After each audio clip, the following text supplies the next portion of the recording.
Hello बच्चों, let us read the question first. In the question, two statements are given as statement 1 and 2. Statement 1 is the fundic portion of the stomach. So, stomach opens into small intestine regulated by sphincter.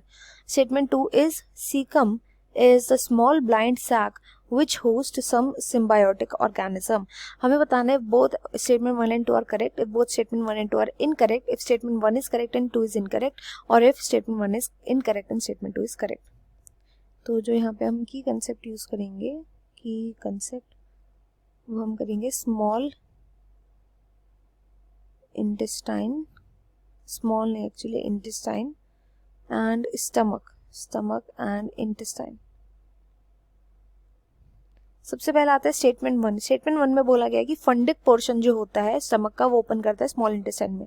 तो देखो stomach जो होते हैं उसके different parts होता है. सबसे पहला पार्ट को हम बोलते हैं कार्डियक रीजन. कार्डियक रीजन के बाद आता है फंडिक रीजन. फंडिक रीजन के बाद आता है बॉडी एंड बॉडी के बाद आता है पाइलोरिक रीजन. इस पाइलोरिक रीजन के बाद क्या स्टार्ट हो जाती है? स्मॉल इंटेस्टाइन स्टार्ट हो जाती है. तो अब खुद सोचो यहाँ पे फंडिक रीजन कैसे खुल जाएगा? फंडिक तो बहुत दूर है. सबसे ज्यादा स्मॉल इंटेस्टाइन के क्लोज जो है वही तो ओपन होगा स्मॉल इंटेस्टाइन के अंदर.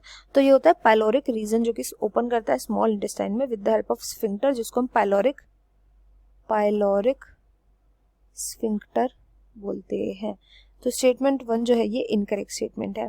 देन नेक्स्ट में बोला गया स्टेटमेंट 2 में कि सीकम जो होता है, सीकम क्या होता है? सीकम ये होता है part of large intestine. Large intestine ये ब्लाइंड सैक की तरह प्रेजेंट होता है सीकम लार्ज इंटेस्टाइन के अंदर. इसका मेन फंक्शन होता है कि इसके अंदर कई सारे सिम्बायोटिक माइक्रो ऑर्गेनिज्म रह रहे होते हैं. सिम्बायोटिक माइक्रोबायो या माइक्रो ऑर्गेनिज्म रह रहे होते हैं. माइक्रो ऑर्गेनिज्म यहाँ पर रह रहे होते हैं. तो जो सेकंड स्टेटमेंट है वो बिल्कुल करेक्ट बोला गया है. तो यहाँ पर राइट आंसर हो जाएगा कि statement 1 is incorrect and statement 2 is correct. I hope you understood well. Best of luck and thank you.